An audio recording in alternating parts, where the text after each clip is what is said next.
आप सब लोगों का एक बार फिर से समग्र आध्यात्मिक चिंतन नामक YouTube चैनल पर बहुत बहुत स्वागत है।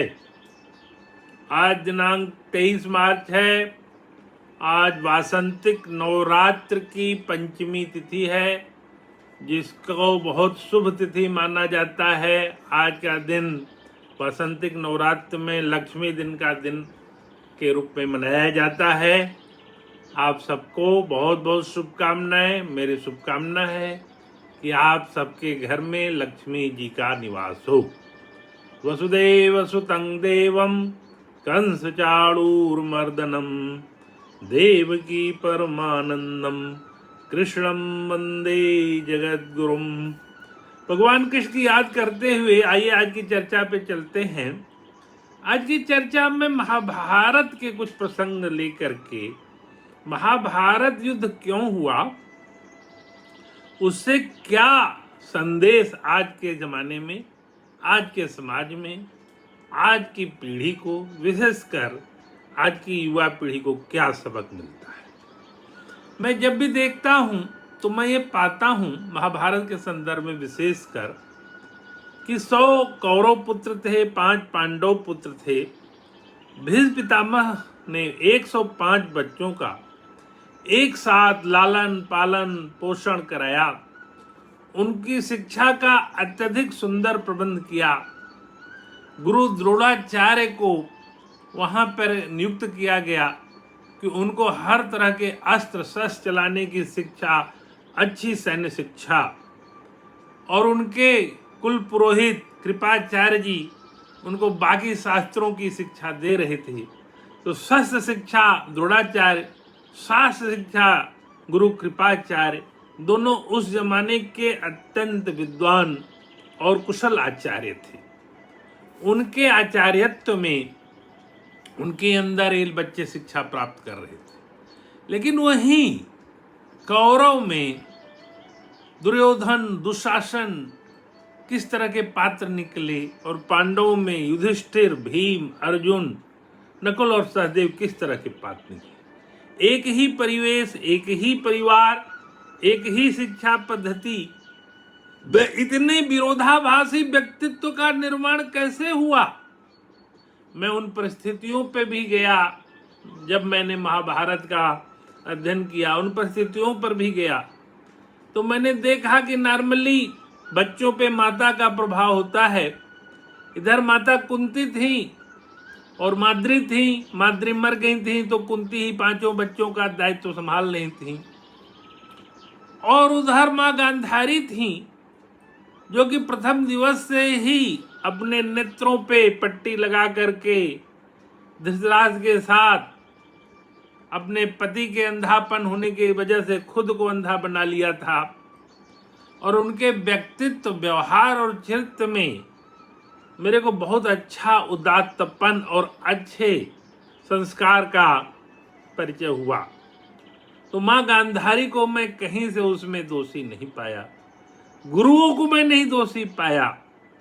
लेकिन एक पात्र जो कि इसमें बहुत बड़ा कल्प्रिट, बहुत बड़ा विकेट पर्सन बना, वो मामा शकुनी था। शकुनी का आगमन, शकुनी गांधार नरेश था, गांधार से आया हुआ था, गांधारी का भाई था। वो पहले दिन से आकर के दुर्योधन के मन में विष वमन करता था, जहर घोलता था और उसको राज्याभिषेक करने की उसके अंदर अनुभूति का संचार करता था। इन के प्रकारेण तुम्हें युवराज बनना है, तुम्हें राजा बनना है, उसके लिए ये जो तुम्हारे प्रतिद्वंदी हैं उनको नीचा दिखाना है। तो जब भी परिवार में इस तरह के चरित्रों का आगमन हो जाए तो उस परिवार की स्थिति बड़ी विषम हो जाती है, जो कि इस विशेष परिदृश्य में घटित हुआ। आज के युग में जब मैं महाभारत की चर्चा करता हूं और उससे शिक्षाएं लाता हूं, तो मैं इस बात पे बड़े अच्छे ढंग से लोगों को सचेत करता हूं कि परिवार में बाहरी आदमी का प्रवेश और पारिवारिक निर्णयों में बाहरी आदमी की भूमिका परिवार को बिल्कुल छिन्न भिन्न करके रख देती है, जो कि इस पर्टिकुलर केस में मामा शकुनी ने निभाया और महाभारत का बहुत बड़ा कारण हुआ। वैमनस्यता की चरम सीमा तक ये लोग पहुंच गए थे और उसमें भीम को एक बार जहर देकर मारा गया और एक बार तो पूरे पांडवों को माता सहित जलाने का एक जो खांडव वन में प्रसंग हुआ था, जिसमें कि विदुर जी को पता चल गया और उन्होंने आकर के इन लोगों को आगाह किया। इन लोगों ने शीघ्र ही वो वन खाली कर दिया, नहीं इन लोगों को जला दिया गया होता। तो ये बचपन से ही जो ये प्रतिद्वंदिता की ये जो शुरुआत हो गई, वो इतनी ज्यादा विकराल रूप धारण की कि राजसूय युग में जब पहुंचा था दुर्योधन और उसको जल और थल में जब उसको पता नहीं चला और पानी को धरती समझ करके वो गिर पड़ा और झरोके से द्रौपदी ने यह दृश्य देखा और हंस करके बोली, अंधे का बेटा अंधा। तो उसके मन में वैमनस्यता के बीज कई कारण से बहुत डीपली रूटेड थे और उसी की प्रतिक्रिया स्वरूप उसने ये व्यंग वाला डायलॉग बोला, जो कि एक महान वाणी दोष था और महाभारत होने का एक बहुत बड़ा कारण बना। द्रौपदी का वाणी दोष किन कारणों से था, उसके पृष्ठभूमि में आप जाएंगे तो पांडवों के साथ जो घटनाएं हुई थी उसकी प्रतिक्रिया स्वरूप वो वाणी दोष था।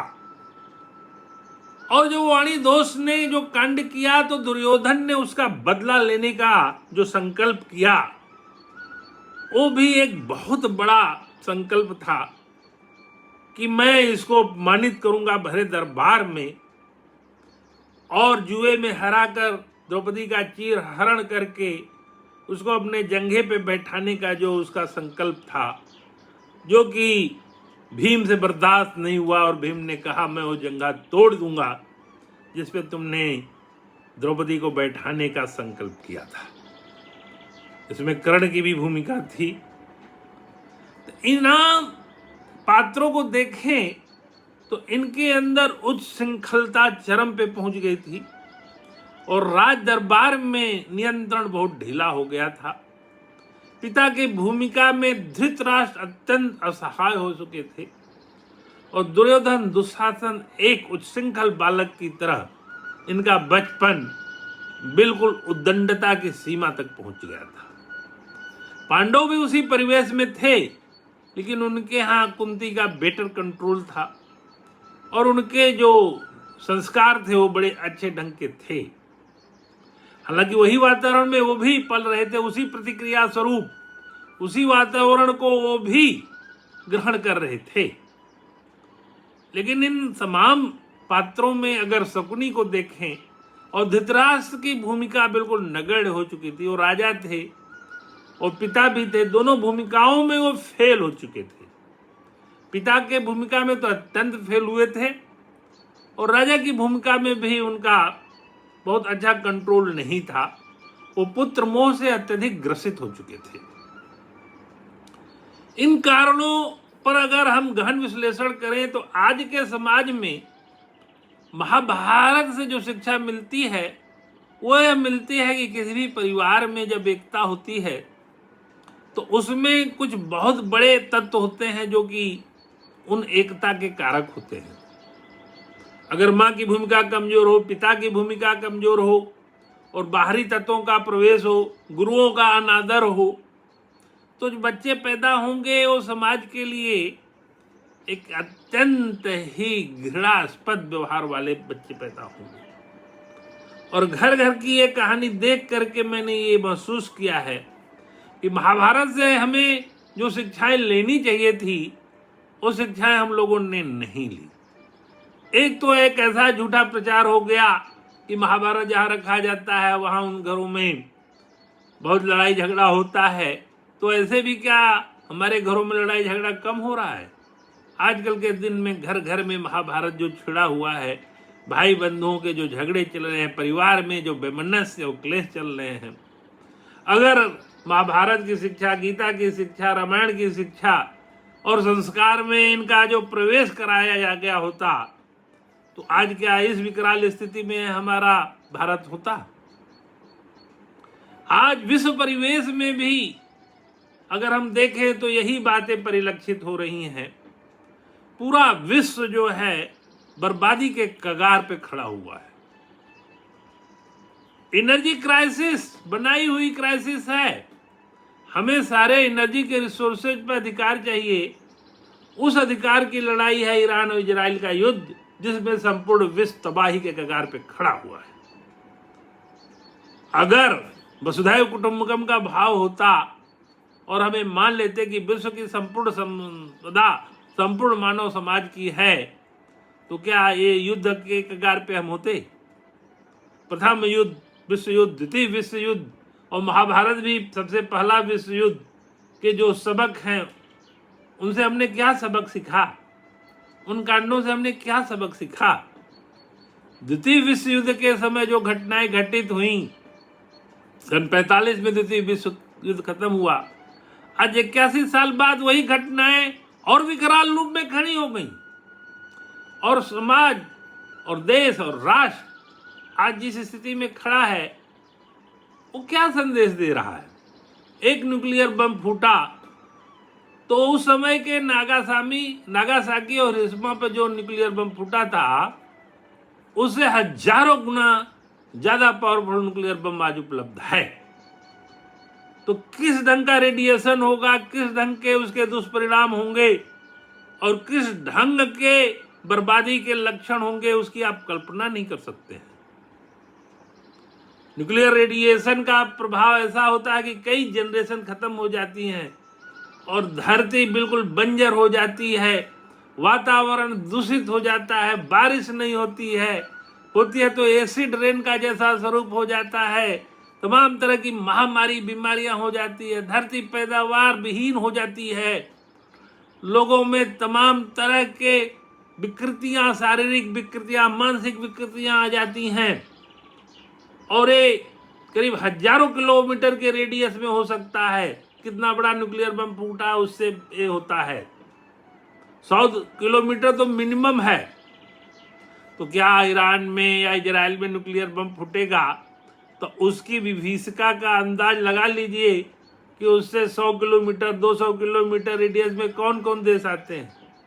पूरा मिडिल ईस्ट, कतार, यूएई, अफगानिस्तान, पाकिस्तान, उधर यूरोप, टर्की इत्यादि इत्यादि देश उसकी सीमाओं में आ जाएंगे। और कौन जानता है कि किस पावर का न्यूक्लियर बम फूटेगा, उसका 100 किलोमीटर रेडियस प्रभाव रहेगा कि 200 किलोमीटर रहेगा कि 500 किलोमीटर रेडियस रहेगा। भारत भी उससे छूता नहीं रह सकता है। आज हरमुज पर जो समस्याएं हुई हैं हमारे यहाँ, उसका असर हमारी गैस समस्या पे, हमारे एनर्जी समस्या पर विकराल रूप धारण करके खड़ा हो गया है। आइए प्रार्थना करें कि हम लोगों ने महाभारत काल की शिक्षाएं अपने पारिवारिक परिवेश में नहीं सीखी, द्वितीय विश्व युद्ध की शिक्षाएं अपने राष्ट्रीय परिवेश और अंतर्राष्ट्रीय परिवेश में नहीं सीखी। जो युद्ध होता है उससे हमें कुछ सबक और शिक्षाएं भी लेनी होती है, जो हम नहीं ले रहे हैं। आज शांति की बात कोई नहीं कर रहा है। यूएनओ का तो को लगता है कोई अस्तित्व ही नहीं रह गया है। बड़ी वेदना के साथ ये प्रोग्राम बना रहा हूँ। माँ दुर्गा से मैं विनती कर रहा हूँ कि माँ सबको सद्बुद्धि दे, सबके अंदर वसुधैव कुटुंबकम का भाव आवे और मानव मात्र की रक्षा हो। माँ, मैं बड़ा ही विदृढ़ हृदय से आज का ये प्रोग्राम बनाते हुए सबसे अनुरोध करता हूँ कि मन में सारे वैमनस्यता को त्याग दीजिए और देश को, विदेश को, विश्व को बचाइए। ये मानव मात्र के ऊपर खतरा मंडरा रहा है। आइए आज के इस प्रसंग से